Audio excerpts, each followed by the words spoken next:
Hello, everybody, and I hope you're doing well today. Hello, Eric. Thank you so much for joining me today. Thank you so much for having me, Krista. So for those of you that are tuning in, if you didn't read my description, or even if that's all you read, you may not know a lot about Eric. So Eric, would you mind please kind of just introduce yourself quickly and tell us a little bit about your background and your business? Yeah, so kind of hard to explain what I do. So there's kind of two levels. There's one, the things that I say that I do, and then there's the stuff that I really do. Yes. So we own a consulting firm, and we do a number of things like strategic planning and leadership development and communication training.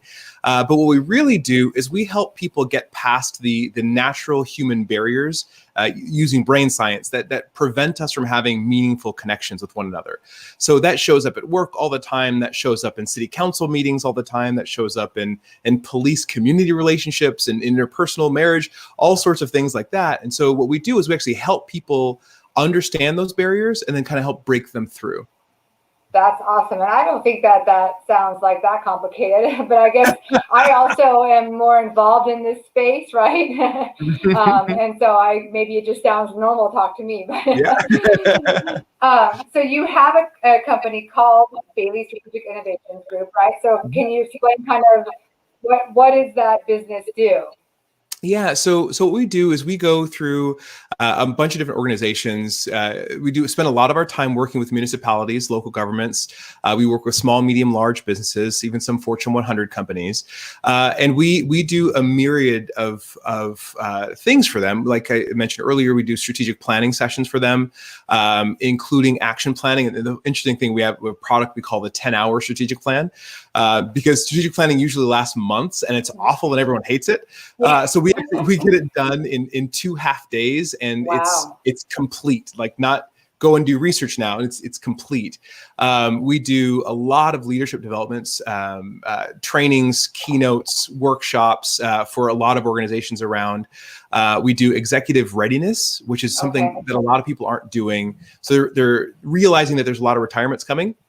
And so they're building succession plans, but what they're not doing is they're not actually training those to come up to be executives. And it's a slightly different thing than being a middle manager or being an upper level leader. And so those are some of the things that we do. We do actually do a lot of facilitation and mediation. So if there's two people on a team and they just at each other's throats, or they've been, at odds for years, or if there's two departments that can't find ways to work together, but they need to, we help kind of work through those things really, really rapidly. We like to accelerate the speed of things so we can get work done faster.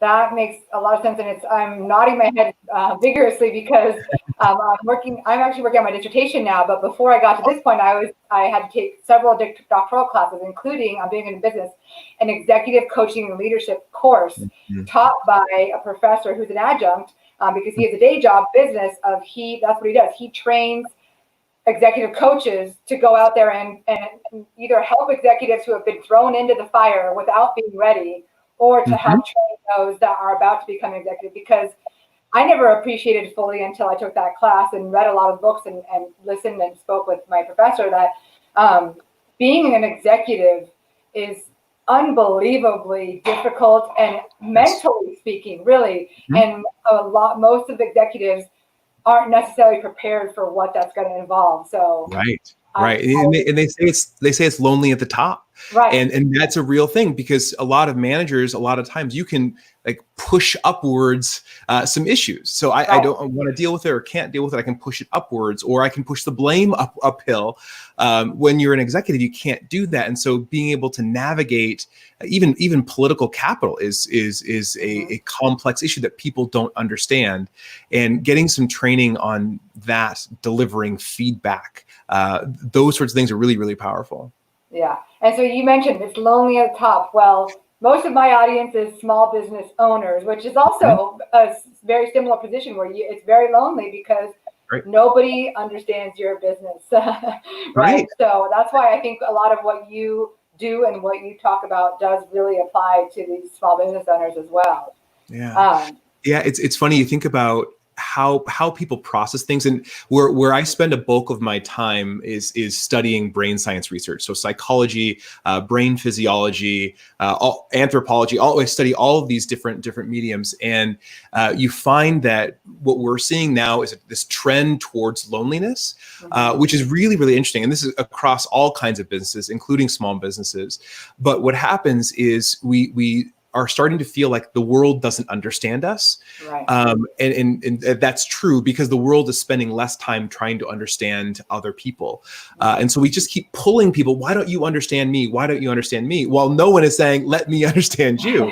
And so we're getting into this place of extreme loneliness. And so a lot of, small business owners, they can't even fully explain why they're passionate about their business to their best friends. Right. And like the friends know it's important, but can't quite understand what the business owner is feeling. And so understanding how people are dealing with this in a psychological sense really helps give us some resilience and some power so that we can be more effective in the future.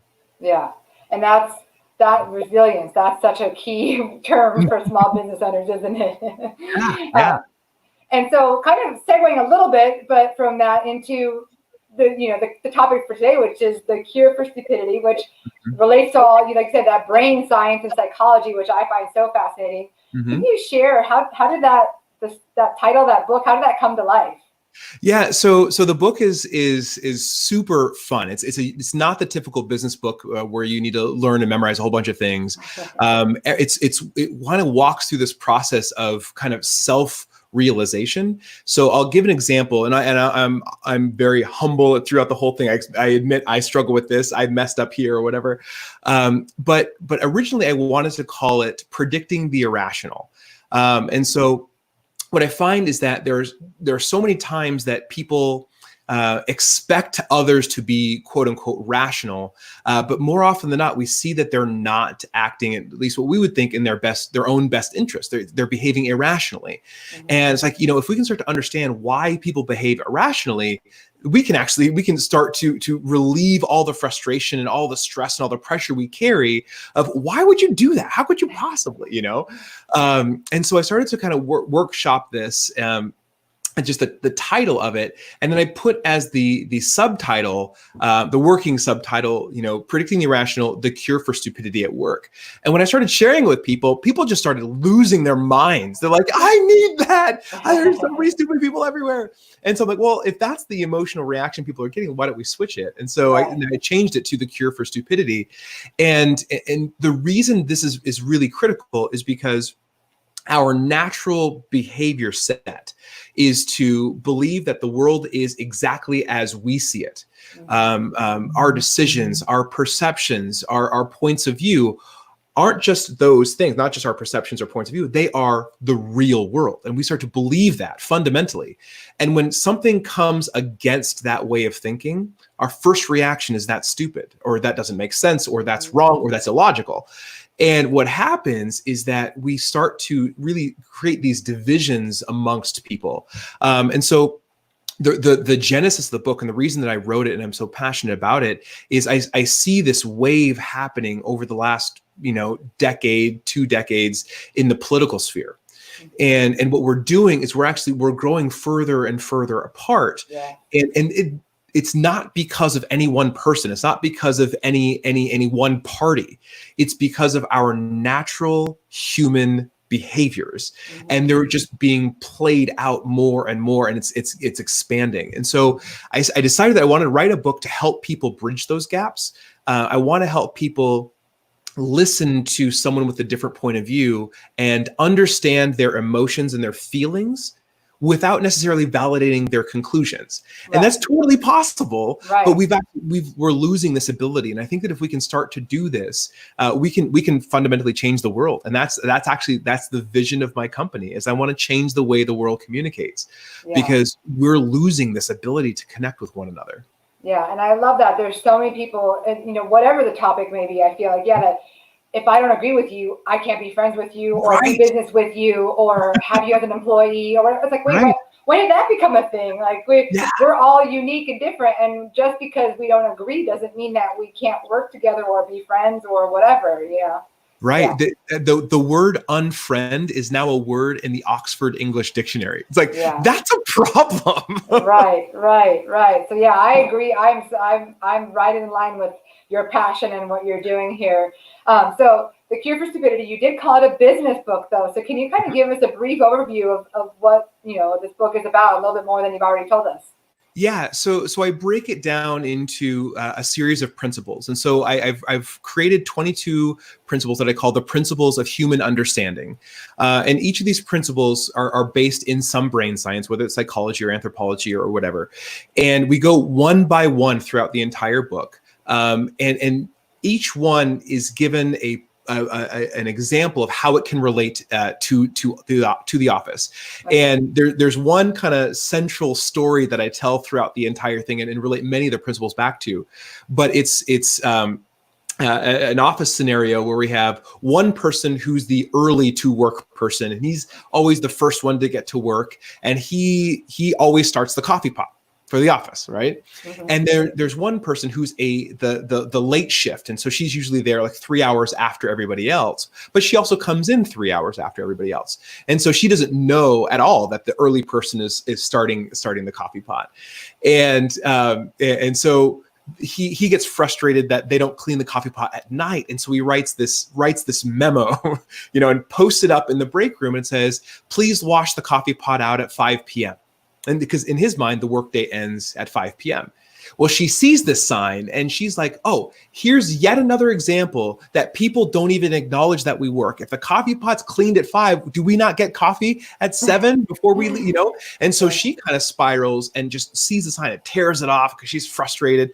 Well, he sees her tear it off, and we kind of carry that story, and there's like this, a fight in the break room. Everyone kind of gathers around. Right. But we see all of these just slight miscommunications, these slight misperceptions, just causing this huge issue, and this happens all the time at work. If you're running to a meeting and you're going to be late, and someone stops to talk to you in the hallway, and I'm sorry, I'm going to be late, and you just running, you get there like 1 minute late. You're like, okay, they haven't started yet.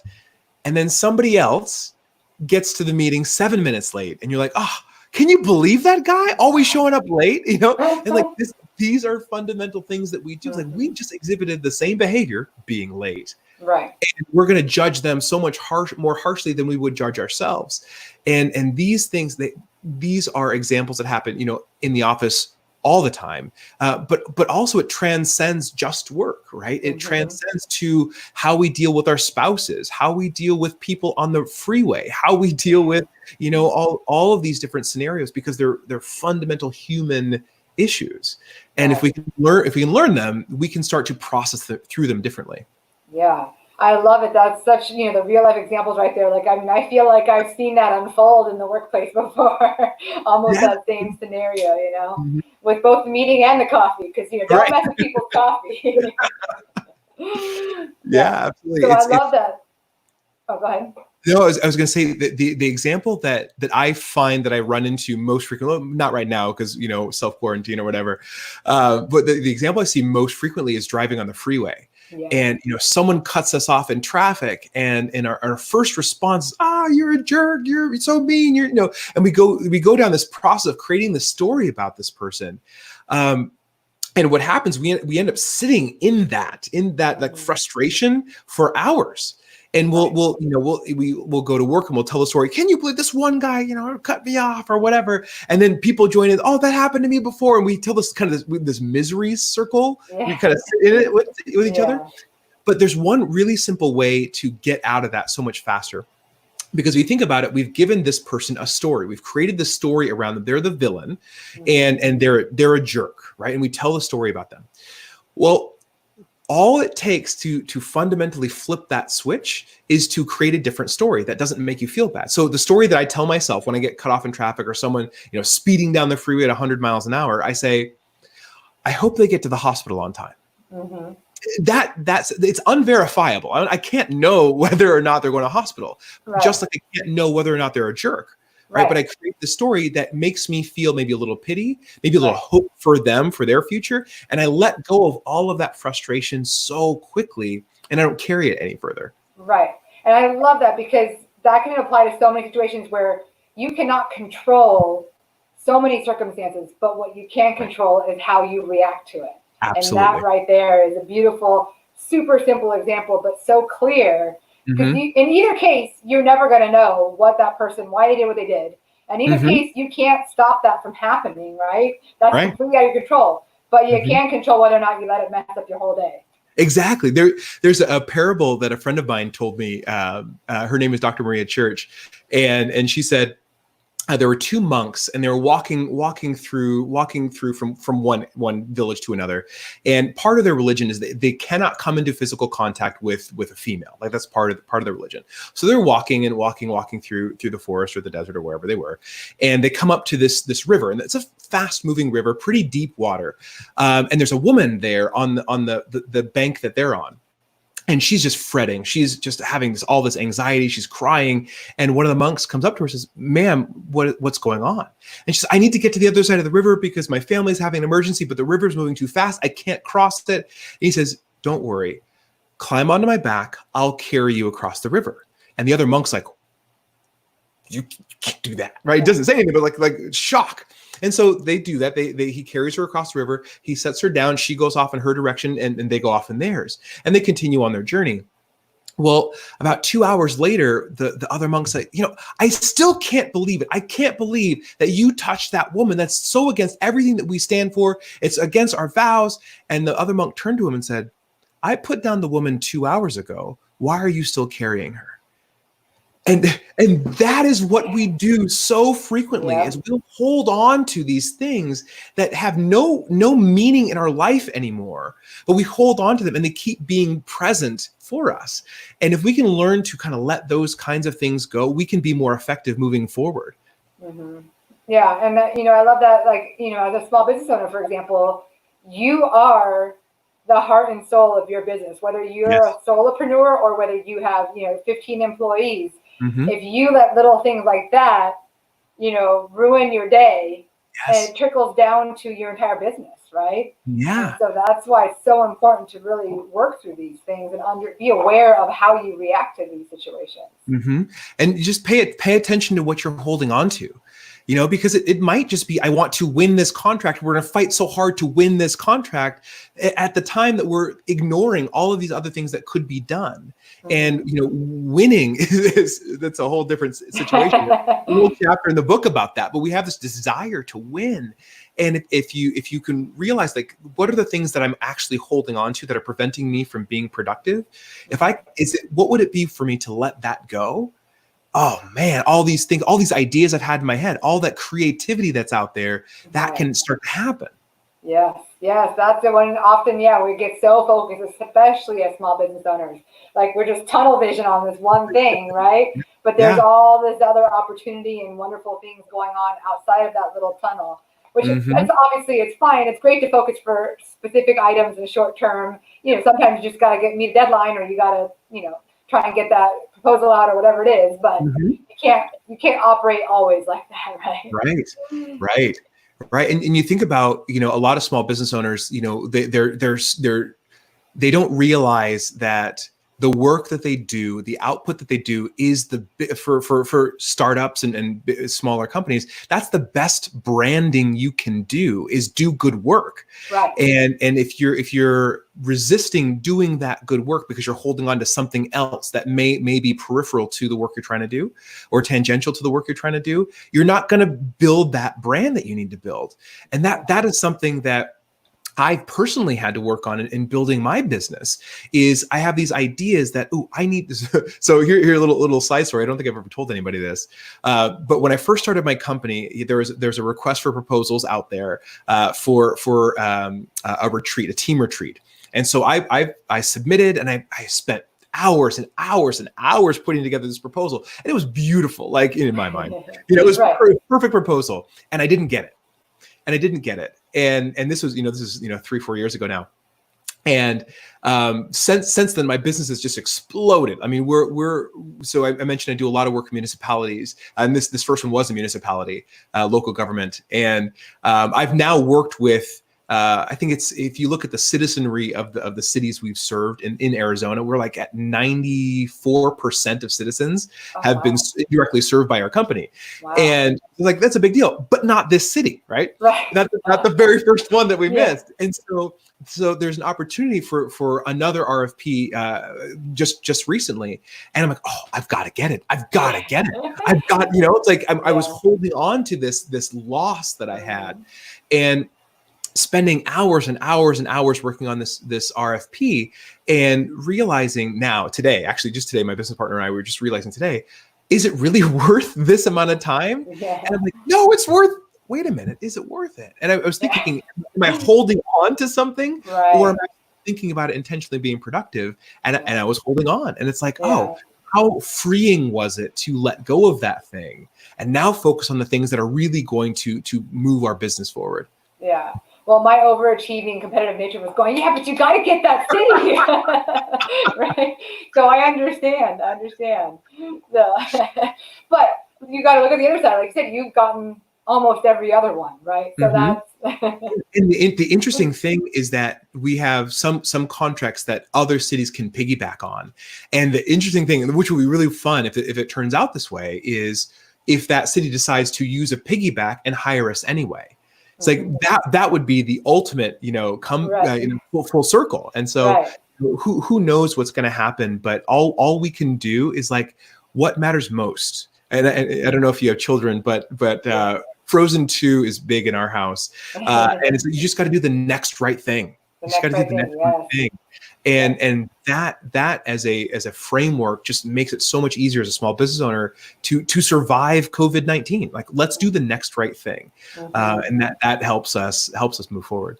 I love it. Yes. Big Frozen fans in this household as well. So I have a 6 and 8 year old. There we go. Yeah. Yeah.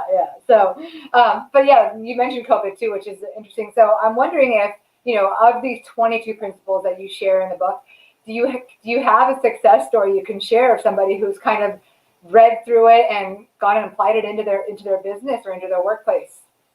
Yeah, absolutely. Several of them, actually. And what I find is that a lot of organizations, their HR directors love this book. And so, a couple of reasons, HR, they love to do book clubs in leadership development. And so I actually wrote this. I used to lead book clubs. So I wrote this as a good book club book. And so I'm hosting a couple of book clubs, and I do this periodically because I want to just spend time with people who are reading it, and which is just a really fun experience. But HR directors like this because, one, they can do, here's a ready to stand up book club. But also what it does is it gives them tools to deal with difficult conversations. It gives them tools to process when people are acting crazy, for them to give coaching to other managers. And so, as far as the principles go, the one thing the feedback that I get a lot is the very first principle, and it's called the illusion of certainty. Wow. And what this means is that our brains, we just have this natural ability to project certainty, even if there is none. And so if you think about any idea that you have, as soon as you have that idea, your brain is looking to grasp onto it as if you are certain. And we do that very easily. And what happens is that people all around us have different ideas, and they are just as certain about their ideas, and we end up just completely just butting heads. And so I've got a lot of partners that have taken that into account of how can we understand this illusion of certainty? How can we let it go? And I tell them, you can't let it go. You can acknowledge that it exists and you can become more aware of it, but you can't ever let this thing go. And what people have done is they say, okay, they've actually put into practice, where's the illusion of certainty? I would like you to call me out when you see the illusion of certainty, and I'll do the same for you. And they create this really wonderful, safe place to acknowledge that. And what it's done is it actually elevated their ability to move forward faster. Instead of kind of dancing around conversations, oh, I can't talk about that. Oh, I think you're doing it again, but it's uncomfortable when I say it. They're actually just getting right to it, and they move beyond these things so much faster. Yeah, they've given each other permission to call them out on it. So that makes it just a completely different environment. Yeah, and it builds trust. It builds trust. Fantastic. That's awesome. That's that's something that like any person listening right now could figure out how to apply that today, right? Yes.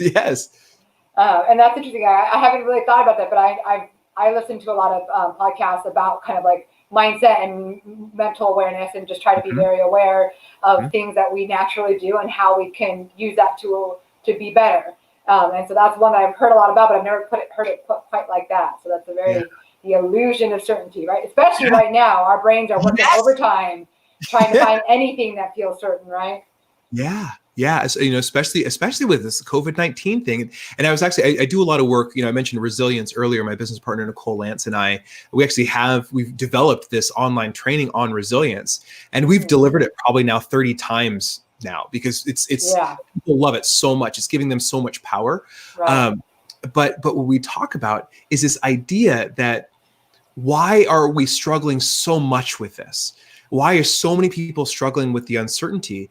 And what we've kind of peeled back all of the layers, and we say, what we want to do when we watch the news or we read articles is we want to look for the experts to tell us what's going on. And this entire process, the experts are saying, we don't know. Here's our best guess with current information. And then the next week, okay, so we're going to revise this. Now the next best, recommendations are. And so we don't even have the ability to lean on the experts for certainty. Right. And so that is deeply unsettling. I don't know if you've ever been through an earthquake, or any of your audience. Born and raised in Southern California, I've been through some huge earthquakes. Yeah. And so the weirdest thing about after an earthquake is, you're like, the one thing that is certain is the ground is underneath me. The ground is solid underneath me. And you're in an earthquake, and all of a sudden, like, wait a minute, nothing is certain. Right. And it's very unsettling, because you walk and you feel phantom tremors, because now you're like, was that something? Was that something? And that's really what we're dealing with here, is that the ground underneath us is uncertain, and we're walking through this hoping to gain certainty, but we can't. And so that's causing a lot of anxiety for people. It's causing a lot of stress for people. And the craziest thing about it is that people, when they're anxious or stressed, they behave in ways that aren't their normal behaviors, but won't necessarily attribute it to anxiety or stress or fear. Yeah. And so then everyone around him is like, why are you being such a grouch? It's like, well, give people permission to be off right now, Right. And that's another thing. It's like, give people the space to be irrational, because in their mind, they're not irrational. They're processing through exactly as they should be, given everything that they've got around them. Right. And that's one thing I think a lot more people need to be giving each other grace through all this right now. Yes. And businesses too. That's what I feel like so many businesses have been so trashed for having a tone deaf marketing message, or for opening in a certain way or whatever. And I'm like, you know what? We're all going through a very uncertain time, and majority of people are truly, with the best of intentions, doing the best they can, right? Yeah. Everyone is. And that's the thing. It's like everyone is trying to do their best. Right. And if someone makes a mistake, yes, absolutely. I love that you said that, Krista, is give them grace. Give them grace. And one thing that I've tried to hold on to as a business owner is, right now we're trying new things, we're doing more things, we're doing different things, and we're going to mess some of them up. Yep. Like it's a certainty. Something isn't going to go the way I hope it will. And I need to give myself grace for when that happens, not if, but when that happens, because I need to be able to try again or try something else if it fails. And if I beat myself up, or I'm so hard on myself, I'm going to hold on to that for much longer than I actually need to. Yep.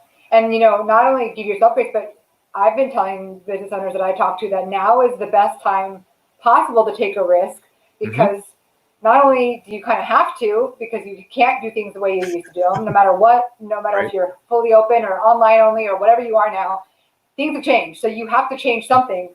So why not take that bigger risk? And most customers and clients are going to give you more grace now than ever, because they see that you're trying to do something new, right? And they understand that it's an uncertain time, that you're just trying to do something new. And so I think give yourself grace, and then know that your customers or clients will probably give you grace as well. Yeah, absolutely. There's this idea that, we want to give people a little bit of grace in certain times. And then a lot of times we don't want to. We want to judge. We want to judge harshly. We want to point out all the flaws and errors. But when we go through that process of understanding that they are going through something also, it changes the way that we interact. It gives us empathy. It gives us, which empathy, the word empathy means in and suffering. So when we're empathizing, so we're actually getting inside of their suffering. So we need to acknowledge that, they're suffering in some way. Yeah. That changes how I react to this. It really is. And, and that's actually, I'm going to share a really quick story. It's not necessarily business related, but it is related to that and the right mindset. Super wise 19-year-old cashier at Target a week ago. I'm very gregarious, extroverted, social butterfly. So I've been talking to everybody anywhere when I go out and about. And I know a lot of people, especially in like the retail stores and stuff, have had a lot of people be rude to them or upset with them or whatever. And so I've tried to go out of my way at the grocery store, the retail store, to say hello, how's your day, whatever. And so many have unpoured and shared stories of like rude customers and things, which is, horrible. So that's why I hope I could be a bright spot on the day of somebody who went out of their way to be nice, right? But last week at Target, this 19-year-old cashier I've talked to her there before, she said, this lady was so incredibly mean to me today that I was on the verge of tears. And she's like, and then, when she walked away, I took a deep breath. And just like I've been doing with all these other mean or rude customers, I've had to remind myself that I don't know what they're going through right now. Maybe they lost their job today. Maybe they're about to lose their house. Maybe they're just sick and tired of being home and trying to homeschool their kids for the last 9 weeks. She's like, I'm trying to tell myself that it has nothing to do with me, and they're probably not a bad person. They're just having a really rough time right now. And she's like, and then I can move on with my day, and I realize it's not my problem and not my fault, and I'm fine. And I was like, this sweet 19-year-old girl, like, she gets it, right? She got life figured out. Right? Like, I was like, honey, you are going to be fine. She was just like, my GPA dropped. I'm transferring to NAU in the fall because one of my jobs is I'm a college professor. So I was talking about college. She's like, I had a full ride to NAU. She's like, but I can't do online classes. She's like, I dropped down to 3.6. I'm like, it's okay. Go back in this fall, go strong, and get your GPA back up and reapply and try and get that scholarship again. I'm like, 'cause you did it before. And she's like, I know. And so she's having her own tough time. Like her full ride is gone. And yet people are treating her like this, and she's able to turn it around and be like, hey, you know what though? They're having a rough time. It's not their fault. Like, so anyway, so that's No, that's beautiful. The reframing of that is so powerful. And that's what I keep saying, in the context of my book. It's, what would the world look like if we could all be that 19-year-old Target employee? What would it look like if we were all able to say, you know what, maybe they're going through something I can't understand. Right. That is a fundamental change in the framework of our country. And it would be a beautiful thing. I'm not saying that everyone needs to agree, because we're not going to. But if we can allow people to have their own reactions and their own opinions and still be respectful, like that's a really, really powerful thing. Yeah. Well, I think I'm excited to get this book and read it, because I think I can learn, I was telling you before we got on hopped on, I'm in this space a lot, and I know a lot of people that are very much in mindset and motivation and in all these positive things that your book is about. But I love the idea that's related very specifically to kind of the workplace and to business. And I think what you're doing is you can literally change the world, right? One person at a time. What you're doing can change the world. That's the goal. One thing, we're kind of wrap up here pretty soon, but there's one thing I want to share, and this just comes from the research, the brain science research that I've done on resilience and trauma. Actually, is I think back to September 11th, right? So planes hit the towers, the entire country mourned. It shook us all.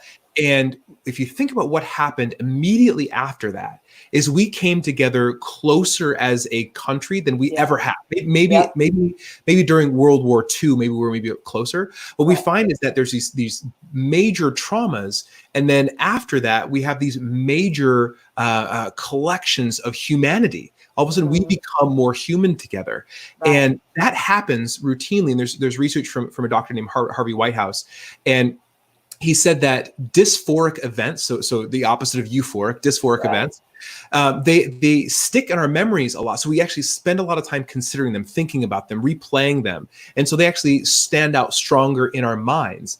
And if we share those dysphoric events with other people, those other people hold stronger significance in our minds as well. And so we end up forming these bonds. Oxytocin, the brain chemicals released, helping form bonds, which is a beautiful thing. Right.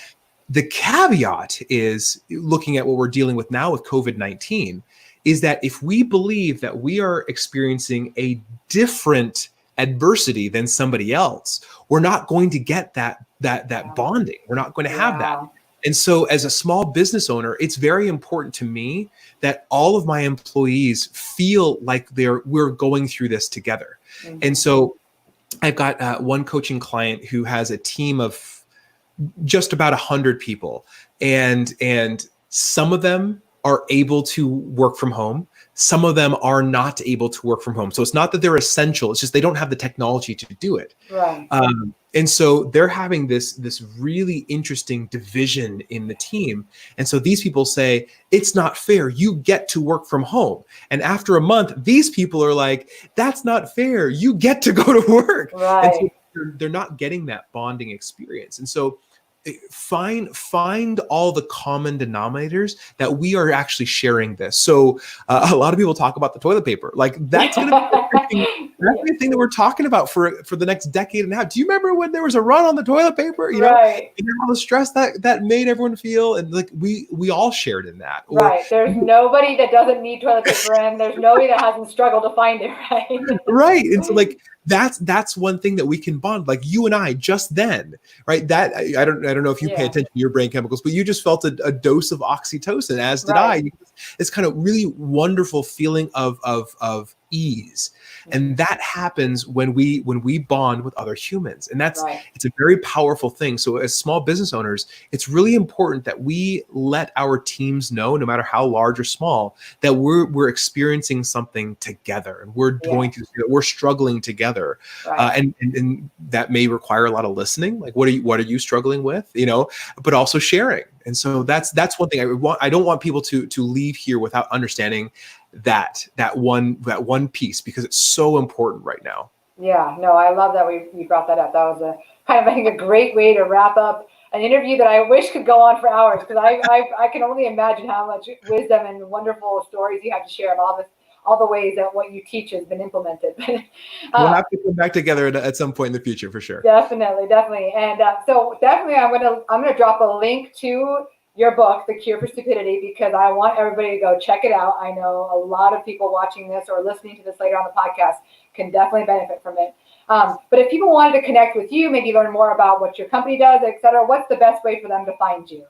So you can find my company's website at thisfeelsdifferent.com. Okay. And the website is so named because everyone's gone through training, everyone's gone through retreats, everyone's gone through strategic planning. And one of my favorite quotes of all time comes from Albert Einstein. And he said, "We cannot solve our problems with the same thinking we used when we created them." Now, often misquoted as Einstein's definition of insanity, doing the same thing.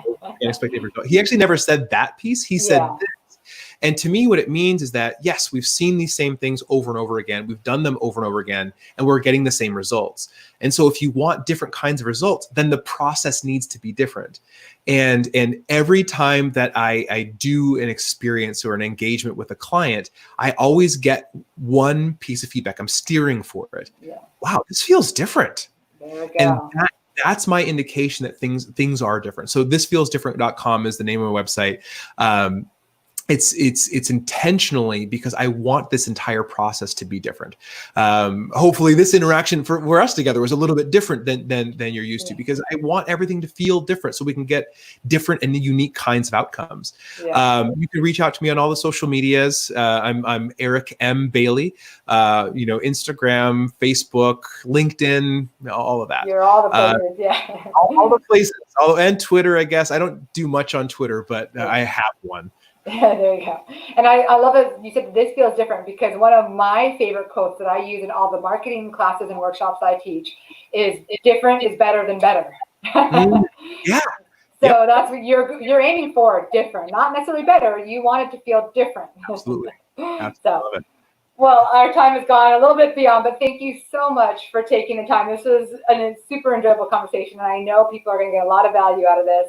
Please Wonderful. go check out Eric's book, The Cure for Stupidity. I will have a link here, and then please connect with him in case you might be able to use the services of his company. I think it can benefit a lot of business owners. So thank you again, and have a great day.